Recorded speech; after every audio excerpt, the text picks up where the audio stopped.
السلام علیکم ورحمۃ اللہ وبرکاتہ۔ بسم اللہ الرحمن الرحیم۔ اللہم صلی علی محمد عبدک ورسولک وصلی علی المؤمنین والمؤمنات والمسلمین والمسلمات۔ نیکیوں کا اظہار کرنے کی جائز صورتیں۔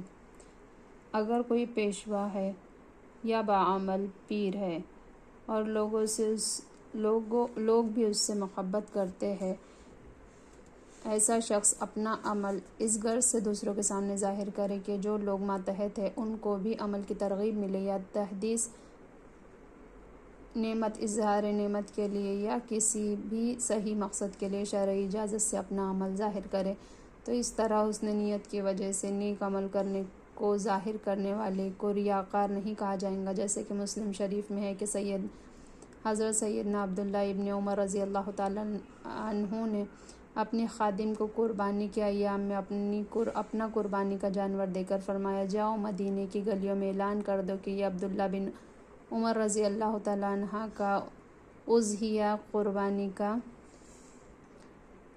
جانور ہے۔ ظاہر ہے کہ اس سے مقصد یہ تھا کہ لوگوں کو پتہ چل جائے کہ قربانی کے دن آ گئے ہیں اور قربانی واجب ہے۔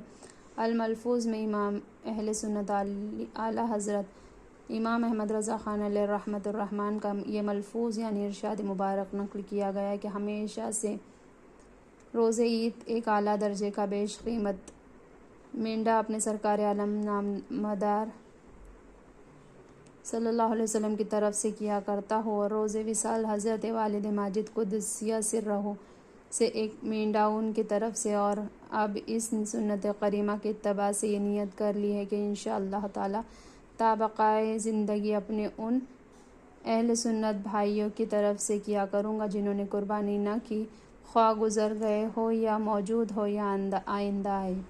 ظاہر ہے کہ اس سے یہ بات مراد ہے کہ مریدین و متعقدین کو بھی سرکار مدینہ صلی اللہ علیہ وسلم کی طرف سے اور اپنی فوت شدہ عزیزوں اور سرکار مدینہ صلی اللہ علیہ وسلم کہ تا قیامت آنے والی غلاموں کی طرف سے قربانی کرنے کی ترغیب ملے۔ اگر حیثیت ہو تو ایسا کرنا بھی چاہیے کہ ہمارے پیارے آقا صلی اللہ علیہ وسلم نے بھی تو ہم گنہگاروں کی طرف سے قربانی کی ہے۔ یہ یاد رہے کہ ہم ہمارے پیارے آقا صلی اللہ علیہ وسلم کی شایان شان قربانی پیش کر ہی نہیں سکتے، تاہم ہو سکے تو نہایت ہی فربا اور بیش قیمت جانور قربان کیا جائے، بلکہ حیثیت ہو تو بازار میں سب سے بہترین جانور ہو وہی خرید کر پیارے سرکار رحمت عالمین صلی اللہ علیہ وسلم کے نام پر قربان کر دیا جائے۔ پھر بھی حق تو یہ ہے کہ حق ادا نہ ہوا، کیا نظر کروں آقا صلی اللہ علیہ وسلم، کیا چیز ہماری ہے، یہ دل بھی تمہارا ہے، یہ جان بھی تمہاری ہے۔ بہرحال تحدیث نعمت یعنی اظہار نعمت اور مرید اور شاگردوں وغیرہ کو ترغیب دلانے کے لیے حسن نیت کے ساتھ عمل کا اظہار کرنا جائز ہے۔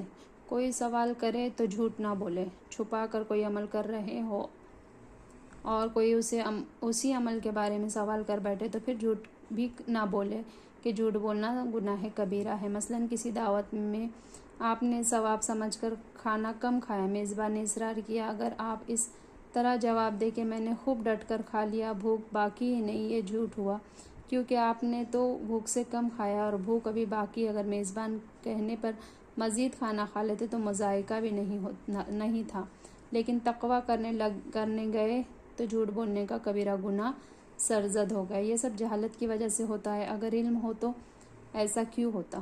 اسی طرح دیکھا جائے کہ بعض متقی حضرات اپنے زعم فاسد میں تقویٰ نبھانے کے لیے کئی بار گناہ کر بیٹھتے ہیں۔ مطلب یہ کہ جہالت کے سبب ان بیچاروں کو اصل تقویٰ کی تعریف ہی معلوم نہیں ہوتی۔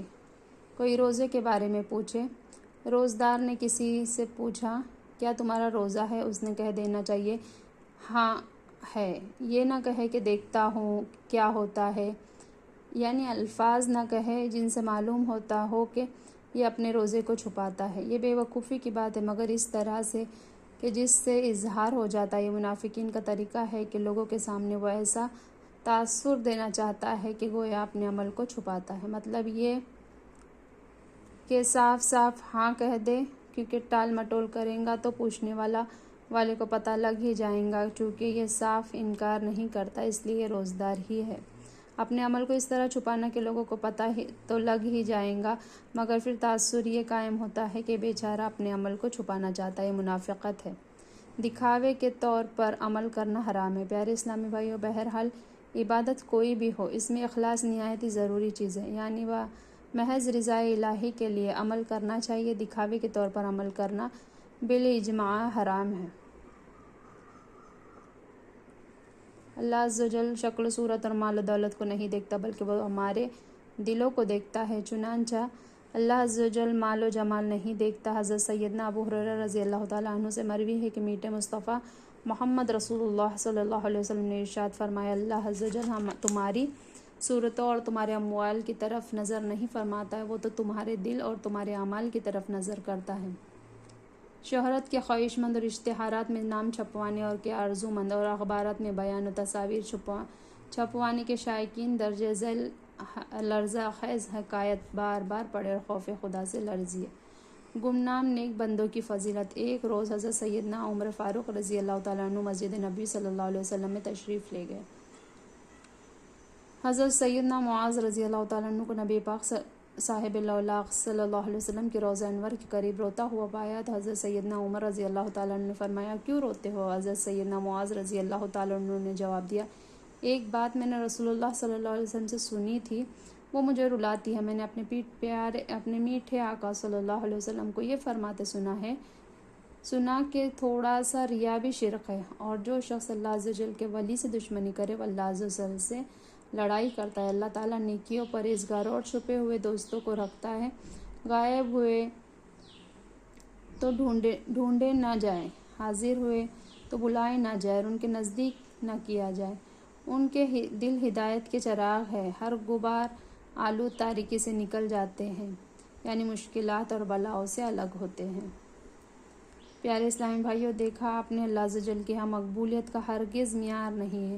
یہ دنیا میں خوب شہرت حاصل ہو جائے، ہر طرف واہ واہ ہو رہی ہو، خوب اشتہارات میں نام اور اخبارات میں بیان چھپتے ہوں، ملاقاتیوں کا تانتا بندھا ہوا ہو، بلکہ اللہ عز و جل کی بارگاہ میں تو مخلص بندے ہی مقبول ہوتے، اگرچہ ان کو کوئی اپنے پاس کھڑا بھی نہ ہونے دیتا ہو، گم جائے تو کوئی ڈھونڈنے والا بھی نہ ہو، مر جائے تو ان کی کوئی رونے والا بھی نہ ہو، اگر محفل میں آ پہنچے تو بھاؤ پوچھنے والا بھی کوئی نہ ہو۔ جیسا کہ گدڑی کلال حضرت خواجہ حسن بصری رحمۃ اللہ تعالیٰ نے فرمایا، ایک سائل جو بظاہر بھیک مانگنے والا فقیر مگر در حقیقت خدا رسیدہ بزرگ تھا، مسجد کی طرف آیا اور لوگوں سے روٹی کے لیے ایک ٹکڑے کا سوال کیا، مگر کسی نے بھی اس کو روٹی کا ایک ٹکڑا بھی نہیں دیا، اور وہ غریب بھوک سے تڑپ تڑپ کر مر گیا۔ جب مؤذن نے مسجد میں مردہ پایا تو لوگوں کو اس کی خبر دی۔ فقیر کی موت کا حال سن کر لوگ جمع ہو گئے، آپس میں چندہ کر کے اس کی کفن دفن کا انتظام کیا۔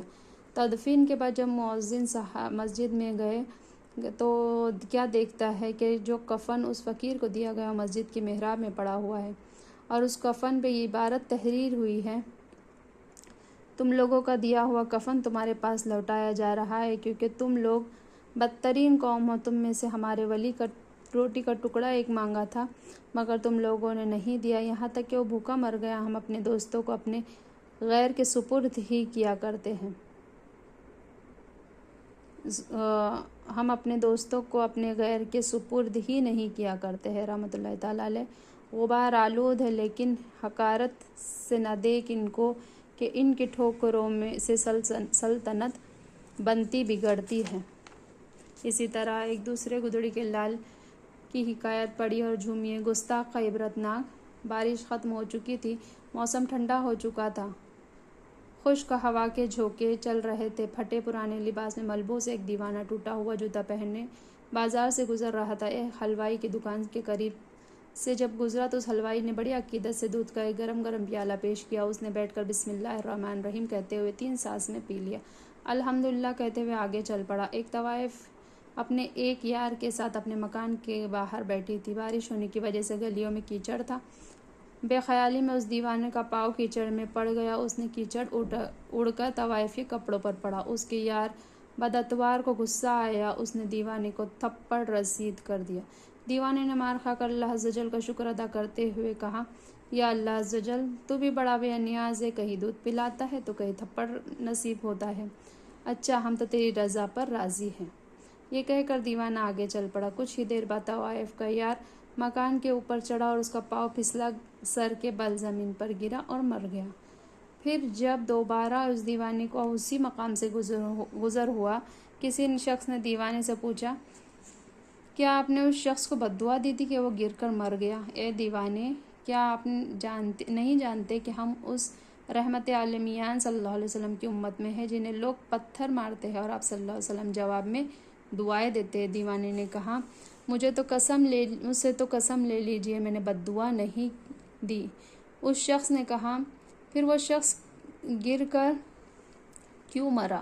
دیوانے نے جواب دیا، بات یہ ہے کہ انجانے میں میرے پاؤں سے طوائف کے کپڑوں پر کیچڑ پڑا تو اس کے یار کو ناگوار گزرا اور اس نے مجھے تھپڑ رسید کیا۔ جب اس نے تھپڑ مارا تو میرے پروردگار کو ناگوار گزرا اور اس نے مکان سے نیچے پھینک دیا۔